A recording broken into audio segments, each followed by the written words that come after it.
अस्सलाम वालेकुम बेटा, कैसे हैं आप लोग? सब खैरियत से हैं? ठीक है।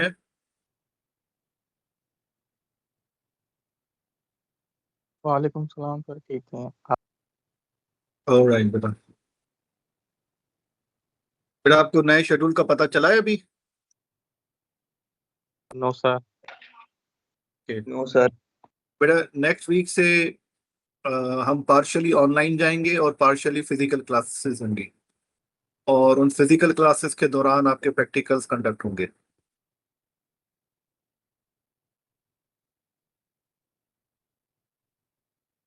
और ये जो पार्शियल क्लासेस होंगी फिजिकल, वो बुध और जुमेरात के दिन यूनिवर्सिटी में ही होंगी। जाहिर बात है, वहाँ पे जो आपके लैब्स हैं, उधर लैब्स में आपके प्रैक्टिकल होंगे।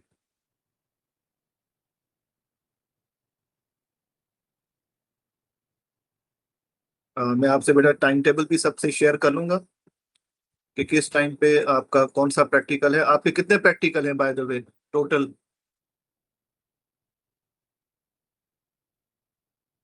सर आपके ऐसे सब्जेक्ट का है बस।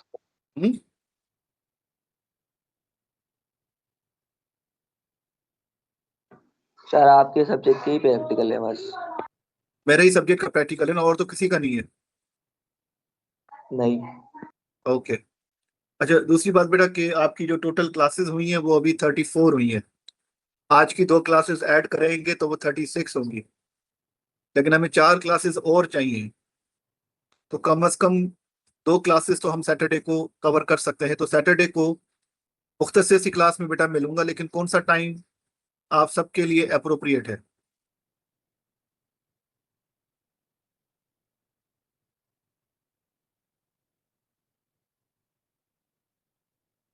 सैटरडे यानी कल की बेटा मैं बात कर रहा हूँ। सर 10 से 12। 11 बजे का टाइम। 2 से 4। 11 बजे से 1। हाँ, 11 बजे का टाइम ठीक। 11 बजे की टाइम ठीक है सर सर। 11 से 1। 11 से डन हो गया। Yes sir. Yes sir. Done. इंशाल्लाह बेटा, इंशाल्लाह हम कल बेटा 11 से 1 बजे तक जो है वो अपनी क्लास लेंगे। बाकी फिर मंडे को भी हमारी ये क्लास है 4 से 5 बजे। और ट्यूसडे को भी हमारी ये क्लास है 4 से 5 बजे। फिर फ्राइडे को है 11 से 1 बजे। तो वो 4 क्लासें भी हो जाएंगी। तो हमारी क्लासेस 42 हो जाएंगी। फिर उसके भी 2 हफ्ते हमारी क्लासेस होंगी, तो हमारी क्लासेस 45 से ऊपर चली जाएंगी, जिससे काफी स्टूडेंट्स को बड़ा सहूलत मिलेगी कि वो अपने जो है वो अटेंडेंस को फिर सेफ जोन में रखेंगे। क्योंकि अ, आपको पता है हर सब्जेक्ट में, यानी सब्जेक्ट में भी अगर प्रैक्टिकल का कंपोनेंट है, थ्योरी का जाहिर बात है कंपोनेंट मस्ट होता है। तो दोनों में 75% से ज्यादा आपकी अटेंडेंस होनी चाहिए। अभी आप लोगों ने अपनी अटेंडेंस बेटा चेक की है? Yes sir. किस किस सब्जेक्ट में कितनी आ रही है, कुछ देखा है आप लोगों ने? सर बस समझते हैं कि PSC में छोटी शॉर्ट है। इसमें सर उसमें PSC में पाकिस्तान स्टडी में।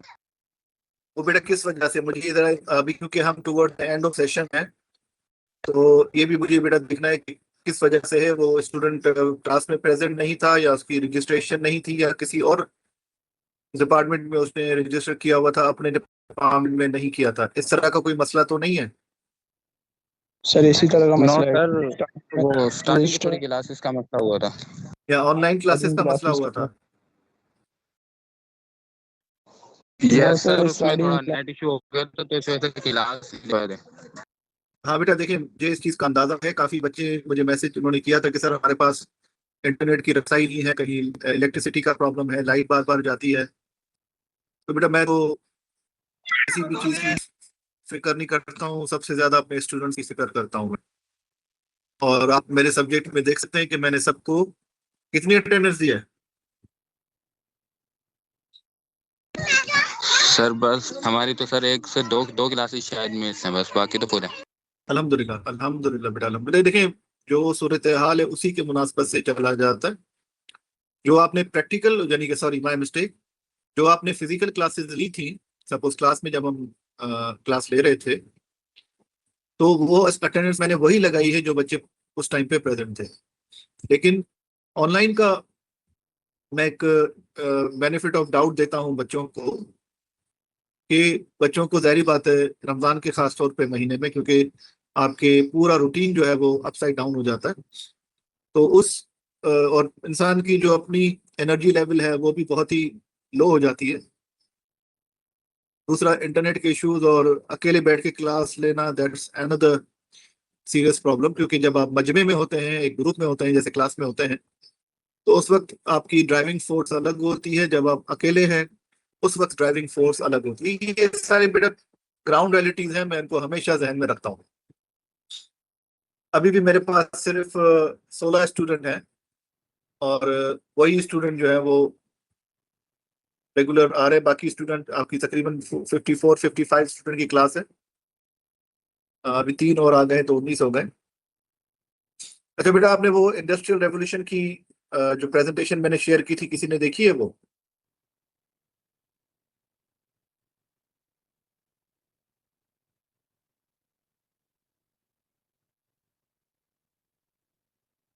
जी बेटा।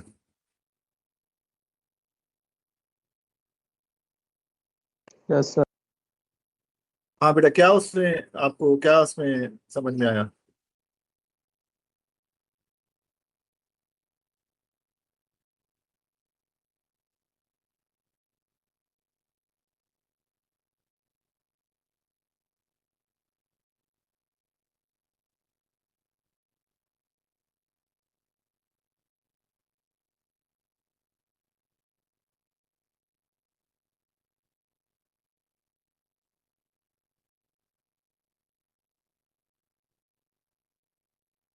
ये बेटा उसमें क्या समझ में आया आपको?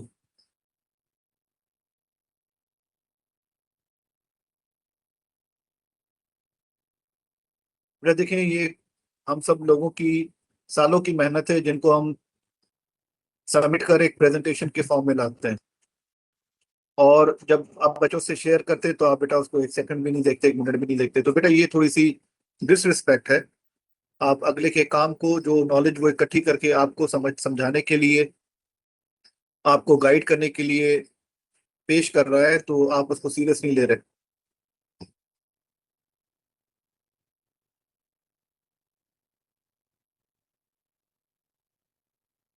जी बेटा।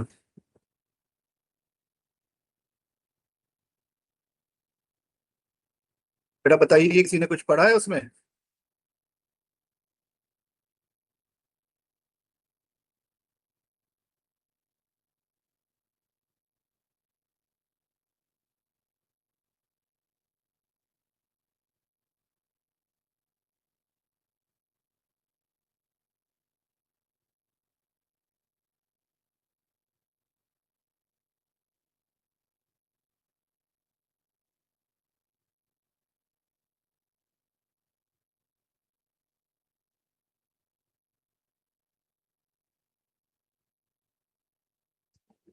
बेटा आपकी आवाज किसी की नहीं आ रही है।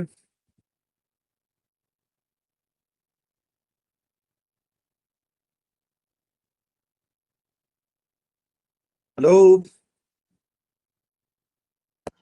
सर इसके अंदर ये बताया गया है कि किस तरह एडवांसमेंट हुई इंडस्ट्री में हमारी।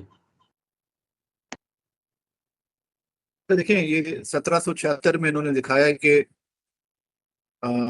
स्टीम इंजन जो थे वो इजाद हुए थे। तो उसकी वजह से इंडस्ट्री में एक बहुत बड़ी तेजी आई थी। लेकिन जब 90 साल के बाद इलेक्ट्रिसिटी का अ, वो जो इजाद हुई, जो निकोला टेस्ला ने की थी, तो उसके बाद कितनी तेजी से तरक्की हुई, इंडस्ट्री कितनी तेजी से बढ़ी। लेकिन फिर 1960s के दौर में जब कंप्यूटर आया, उसी इलेक्ट्रिसिटी, उसी स्टीम इंजन को कंप्यूटर की तरफ मदद से चलाया गया, तो पिछले 40 सालों में जो तरक्की हुई है वो पिछले 400 साल में तरक्की नहीं हुई थी। कहने का मकसद ये है कि आने जो अभी रिसेंट दौर था उसमें तरक्की आपकी जो है वो फास्ट स्केल पे हुई है, क्योंकि जो इंसान काम करते थे मशीन उनसे 10 गुना तेजी से काम करती है, और मशीन थकती नहीं है, मशीन को सोना नहीं होता, मशीन को जहनी एक टर्मोइल से गुजरना नहीं होता, मशीन गपशप नहीं लगाती, मशीन टाइम वेस्ट नहीं करती। तो उससे आप अंदाजा करें कि मशीनों ने, जब वो इंडस्ट्रियल रेवोल्यूशन 3.0 आया, और फिर फाइनली जब हमारे पास इंडस्ट्रियल रेवोल्यूशन 4.0 इम्प्लीमेंट हुआ, तो उससे कितनी तेजी से प्रोडक्शन और high quality, high precision and sustainable products बने, एंड इकोनॉमिकल ऑल्सो। क्योंकि एक बंदा अगर 1 घंटे में किसी भी चीज के 10 पुर्जे बनाता है, तो मशीन 1000 पुर्जे बनाती है, और उससे कहीं अच्छी क्वालिटी की, उसी 1 घंटे में। एनीवे, द पॉइंट इज कि बेटा आपने अब अपने आप को देखना है कि आपको कहाँ अपने आप को फिट करना है। ये जो इंडस्ट्री 4.0 के मुख्तलिफ एरियाज गिवन थे, इसमें आपको एक चीज को तयन करना है, एक या कम से कम 2 से 3 आपने एरियाज उठाने हैं। याद रहे बेटा, ये आपको मैं बहुत ही अहम चीजें बता रहा हूँ। आपका आपकी जो लाइफ की जो जर्नी है, जो सफर है, उसके बारे में आपको मैं गाइड कर रहा हूँ। कोई भी सवाल इस बारे में हो तो मुझसे प्लीज पूछ ले, ताकि मैं आपको अपना गाइड करता रहूँ फिर। सर ये इंडस्ट्री 4.0 में बिग डेटा का बताया गया है, इसका मतलब क्या है? बेटा देखिए, बिग डेटा से क्या मुराद है?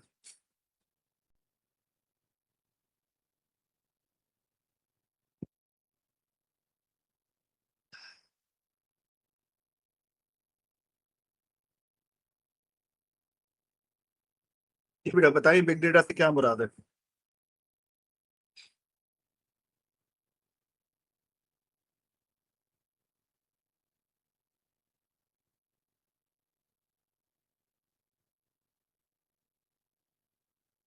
बेटा जरा जवाब तेजी से दें, ताकि हमारी जो इंटरेक्शन है, हमारी जो कोऑर्डिनेशन है, वो जरा तेज हो।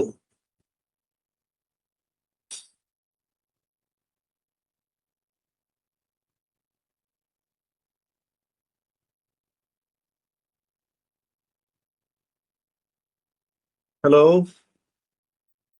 सर ये शायद क्लाउड डेटा है, क्लाउड स्टोरेज ज्यादा स्टोर करता है ये। नहीं नहीं नहीं बेटा, मतलब ऐसा शायद नहीं है, ऐसा नहीं है, ऐसा नहीं है। आप लोग बेटा गाड़ी, बाइक में, गाड़ी में, बसों में कहीं ना कहीं सफर करते हैं, यानी घर से यूनिवर्सिटी आ रहे हैं। मुझे बेटा आप सबकी तवज्जो, आप सबकी पार्टिसिपेशन चाहिए इस एग्जाम्पल में जो मैं भी कहने वाला हूँ, please.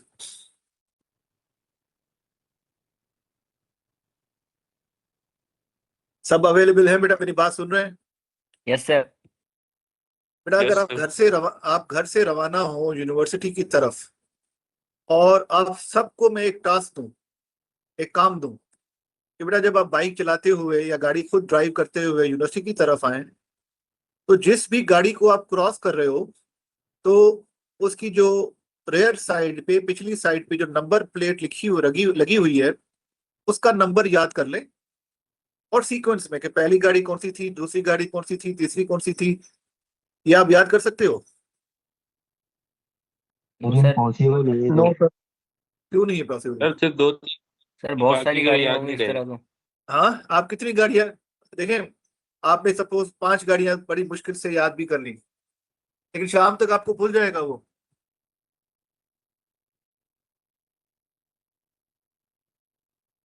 You got my point?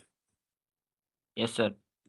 लेकिन मैं अगर वो चीज मशीन को दूं, कंप्यूटर को दूं, मेमोरी को दूं कि वो स्कैन करता हुआ, वो सिर्फ ना गाड़ी का नंबर, उसका साइज, उसका मॉडल, सब कुछ चेक करके आपको सेव करके दे देगा, और साल के बाद भी आपने वो फाइल देखनी है, फलां डेट में मैंने क्या डेटा कलेक्ट किया था, तो वो आपको मिल जाएगा।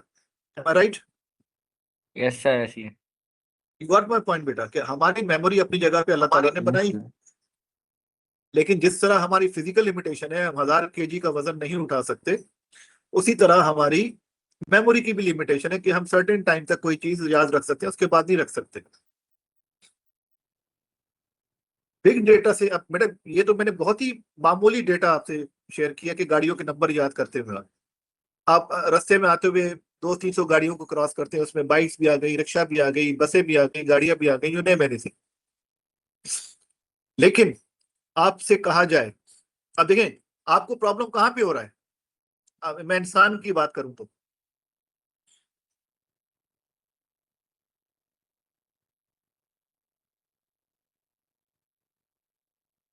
कोई बता सकता है बेटा आपको प्रॉब्लम इसमें कहाँ पे आ रहा है?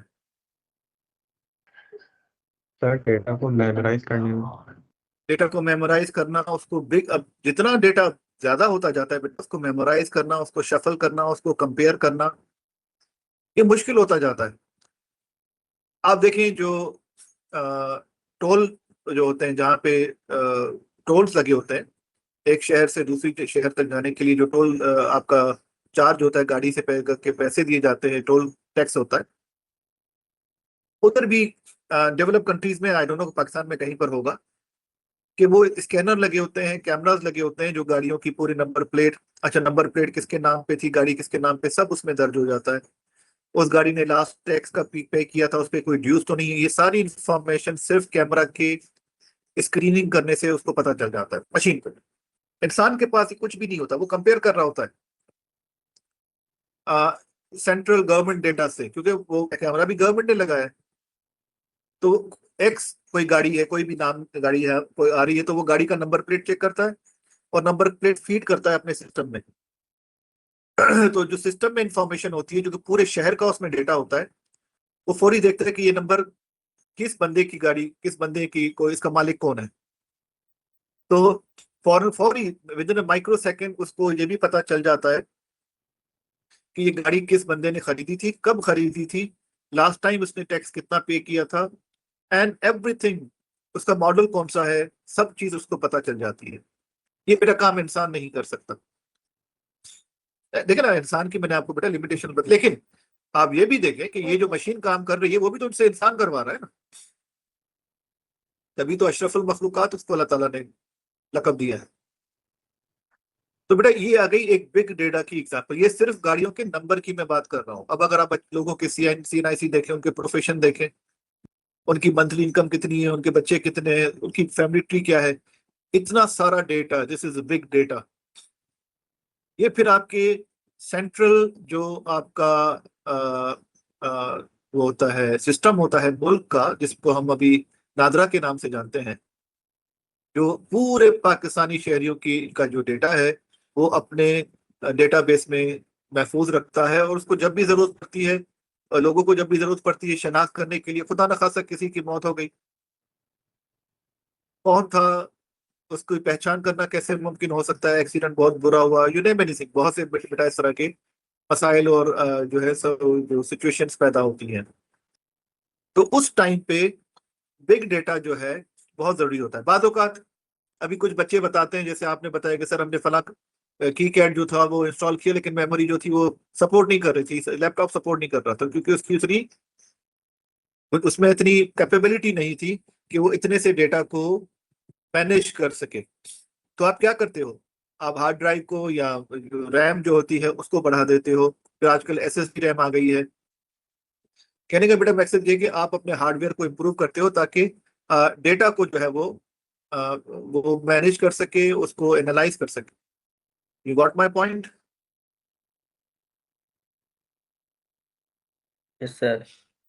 अब बेटा इस पूरे डेटा को ट्रीट करने के लिए हम हार्डवेयर कहाँ से लाएंगे, उसको एनालाइज कैसे करेंगे, उसमें कंट्रोलर्स कैसे लगाएंगे, उसकी इन इक्वालिटीज कैसे चेक करेंगे कि कौन सी चीज ज्यादा है, कौन से बड़ी हुई है। मर्दमशुमारी जब होती है तो पूरे सिटीजन्स के जो डेटा है वो उसमें हम बता सकते हैं कि भाई इसमें मेल्स कितने हैं, टोटल फीमेल्स कितनी है, इसमें बिलो 30 जो यूथ है उसकी क्या तादाद है, 15 से साल के छोटे बच्चे, लड़के या बच्चे, उनकी तादाद उस मुल्क में कितनी है, बूढ़े लोगों की तादाद कितनी है। जब आप खुदा न खास्ता किसी की वफात होती है तो वो भी आप डेथ सर्टिफिकेट जो है वो नादरा में जमा करते हैं ताकि उसका डेटा भी वहाँ पे अपडेट हो जाए कि भाई ये शख्स जो था कल तक जिंदा था, अब उसकी मौत वाकई हो गई है, तो अब उसको डेटा में माइनस कर दिया जाए कि अब वो ही इज नो मोर अलाइव। तो इस तरह की चीजें, लेकिन जो डेड पीपल है उनका डेटा भी रखा जाता है। तो बेटा देखिए कितना आपको पीसेस ऑफ इंफॉर्मेशन मिल रही है फास्ट। आप ये कहें कि एक इंसान को इस काम पे लगा दे बेटा नामुमकिन है, लेकिन एक कंप्यूटर पाकिस्तान के किसी भी कोने में हो उसमें वो डेटा आप सेव कर ले तो वो काम कर सकती है।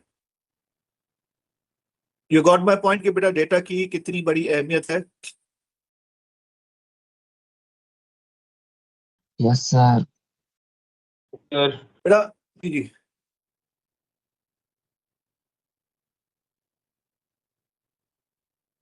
अब बेटा पिछले 30-40 सालों में ये डेटा का काम चल रहा था, हार्ड ड्राइव, फिजिकल जो हार्ड ड्राइव थी उस पर काम चल रहा था।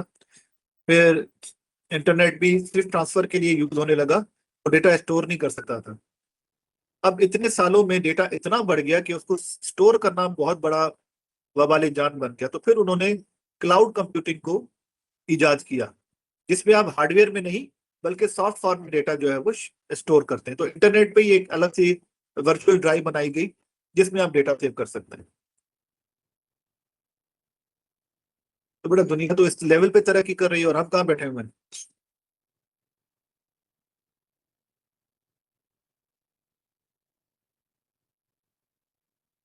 आपकी अटेंडेंस तो बेटा एक डेटा है ना, हर सब्जेक्ट की अलग अलग अटेंडेंस पर एक जगह जमा होती है, फिर परसेंटेज काउंट होता है कि टोटल 45 क्लासें, किस बच्चे ने कितनी क्लासें ली हैं, किस बच्चे ने फी पे की है, किसने कितनी छुट्टियां ली हैं, किसने क्या किया है क्या नहीं किया है। Everything is visible on the portal, जो भी वहां पे अपडेट होता है। तो जैसे आपकी अटेंडेंस होती है, हम लोग फौरन जाकर अटेंडेंस लगा लेते हैं, तो दूसरे दिन आपको पता चलता है कि आपने, सपोज आज हमारी 35 क्लास है, 35th क्लास है, तो आपको पूरे अपने 35th क्लास का डेटा मिल जाएगा कि आपने कितनी क्लास से लिए, कौन शॉर्ट हो रहा है, कौन सेफ जोन में है, एंड सो ऑन।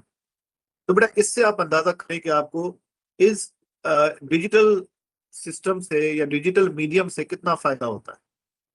अब आपने ये सोचना है कि इसमें से कौन सा एरिया आप अपना लाइफ लॉन्ग जर्नी में बेटा उठाएंगे। ऑनेस्टली स्पीकिंग कोई आपको बेटा ये चीज अभी नहीं बताएगा। आने वाले वक्त में अगर इनमें से किसी भी एक एरिया में आपने अपनी एक्सपर्टीज स्ट्रांग नहीं की, आपका सर्वाइवल बहुत बेटा मुश्किल हो जाएगा, आप बेयर मिनिमम पे चलेंगे। फिर चॉइस इज योर्स। इसमें बेटा बेतहाशा आपको मेहनत करनी होगी। अभी बदकिस्मती से बेटा ये ऑनलाइन क्लासेस में यकीन करें मुझे खुद कोफ्त होती है, परेशानी होती है कि किस तरह पढ़ाऊं, क्योंकि ये सब्जेक्ट इस तरह नहीं है कि ये खाली स्लाइड ही दिखा के बंदा पढ़ा सके, क्योंकि ऑनलाइन हम यही कर सकते हैं। इसमें बहुत ही महदूद एक अप्रोच हो जाती है कि भाई कौन सा बच्चा पीछे मुझे तो तस्वीरें शक्ल नजर नहीं आ रही, कौन सा बच्चा जो पढ़ रहा है वो सुन रहा है, नहीं पता, कुछ भी नहीं पता। बाद औक़ात में आवाज दे रहा होता हूँ तो कोई जवाब ही नहीं मिलता। इसमें आपको कोई कसूर नहीं है बेटा, मैं किसी बच्चे को कसूरवार नहीं ठहरा रहा। मैं अगर आपकी जगह होता तो मेरी भी परफॉर्मेंस लेवल बड़ी वीक होती इसमें। लेकिन क्या हम कोशिश कर सकते हैं कि इसको बेहतर करें। मेरा भी जो सूरत हाल है, महदूद जराए हैं, और अभी जो हमारे पास लिमिटेशन है ऑनलाइन क्लासेस की, क्या इसको हम मोर एफिशिएंट बना सकते हैं।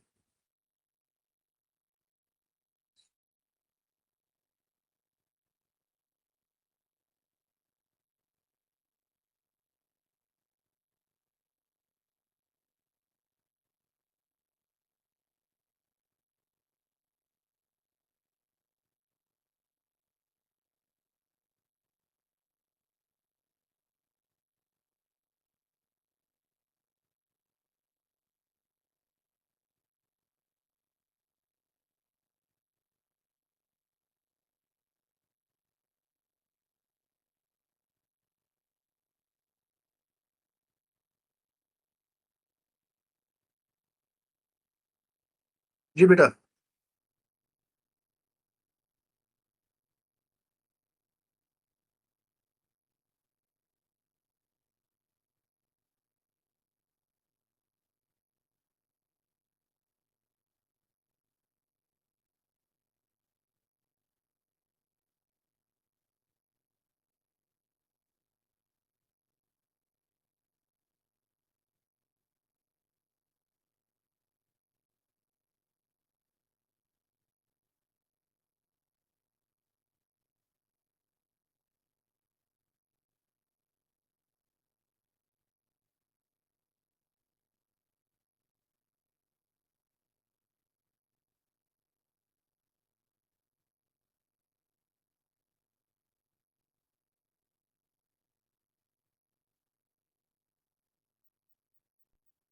बेटा आपको दोबारा ये आईओटी वाली ये अपना इंडस्ट्रियल रेवोल्यूशन वाली वीडियो या प्रेजेंटेशन नजर आ रही है?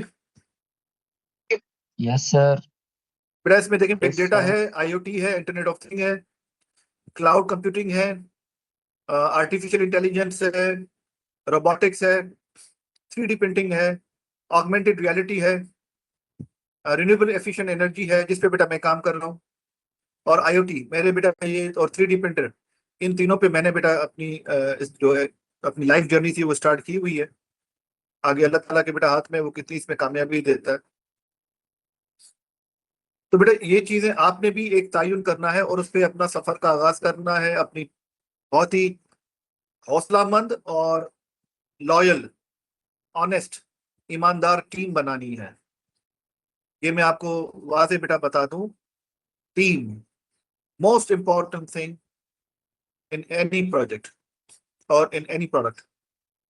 अगर आपके पास टीम अच्छी नहीं है तो आप कितने भी अच्छे क्यों ना हो, कितने भी रिसोर्सेज क्यों ना हो, आप बेटा नहीं जीत सकते। इसकी सबसे बड़ी एग्जाम्पल बेटा जंगे बदर की है, जिसमें सिर्फ 313 साहबी थे और आगे कमोबेश 1000 से ज्यादा जो थे वो कुफार थे। लेकिन जब टीम मजबूत थी तो उन्होंने किस तरह बुरे तरीके से उनको जो है वो हराया है और उनको नीस्त नाबूद किया है। इनमें से बेटा किसी भी चीज को आपने अपनी जिंदगी में लेकिन मैं कहूँगा कि कम से कम 3 आप चॉइसेस रखें, क्योंकि ये आपस में इंटर रिलेटेड है, मिलती जुलती हैं।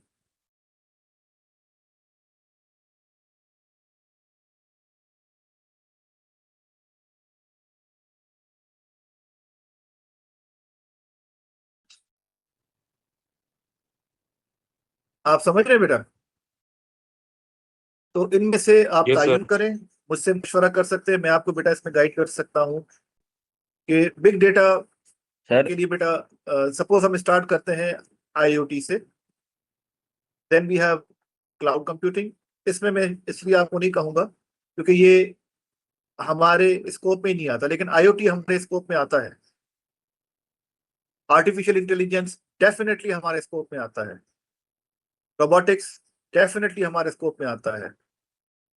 और अगर इन 3 चीजों को, क्योंकि और चौथी ये रिन्यूएबल एनर्जी, लेकिन रिन्यूएबल एनर्जी एफिशिएंट तो बेटा हम बात करेंगे आउटपुट की है, हमें पहले स्किल सीखना है। कुछ आएगा तो किसी पे अप्लाई करेंगे ना। अब जैसे मैं बात करूं रोबोटिक्स की, ये खाली फिजिकल चीज नहीं है, इसके पीछे जो मैथमेटिक्स है वो आपको समझनी होगी। आर्टिफिशियल इंटेलिजेंस के लिए आपको कोडिंग आनी चाहिए।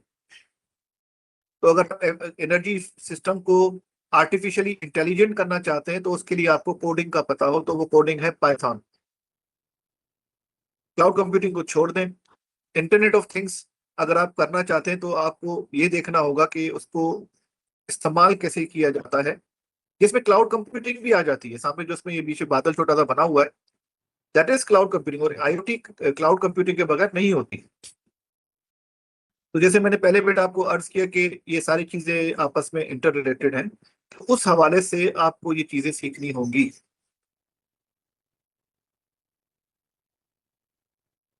ठीक है बेटा?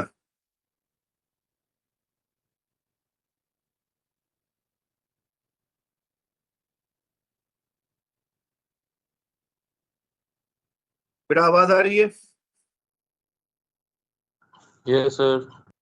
हाँ बेटा, अभी मैं Yes, 20 sir. मिनट का ब्रेक ले रहा हूँ और फिर हम 12 बजे अपने जो सब्जेक्ट के स्लाइड्स हैं उनको फिर डिटेल में डिस्कस करेंगे और फिर हम तैयारी करेंगे कि कल के क्लास के लिए तो इसी में से टॉपिक हम नए नए टॉपिक करेंगे जो हमारे उसमें है कोर्स कंटेंट में। लेकिन फिर नेक्स्ट वीक के लिए हम प्रैक्टिकल में क्या क्या करेंगे उसके लिए बेटा फिर मैं आपको कल बताऊंगा कि हमें किस चीज़ के लिए प्रिपेयर होना है। तो just give me 20 minutes break हम ले रहे हैं अभी। 11:40 होने वाले हैं। पूरे 12 बजे दोबारा बेटा मैं आपको क्लास ज्वाइन करूंगा, ठीक है।